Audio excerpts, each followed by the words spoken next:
નમસ્કાર, આપ જોઈ રહ્યા છો જનસાક્ષી ન્યૂઝ। નજર કરી આજના મુખ્ય સમાચારો પર।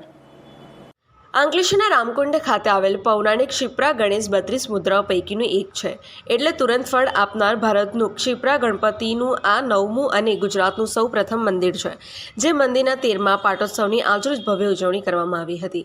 આ સાથે જ આ પરિસરમાં આવેલ નર્મદા માતાજી મંદિરનો પણ 8મો પાટોત્સવ ઉજવાયો હતો।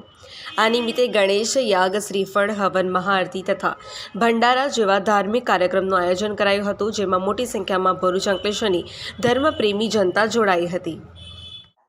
आज 13मो पाटोत्सव गणपति दादानो एमां 8मो पाटोत्सव नर्मदा मंदिरनो निमित्ते अमे लोकोए धार्मिक कार्यक्रमों में गणपतिનું 1008 થી हवन करेલું હતું। તેમજ ભાવિક ભક્તોને આ પ્રસંગે મહાઆરતી પણ અમે કરેલી છે અહીંયા આગળ। તેમજ ભાવિક ભક્તોને જમવા માટેનું પણ આમંત્રણ આપેલું છે। બધાએ લોકોએ સારી રીતે સંપન્ન કરેલું છે।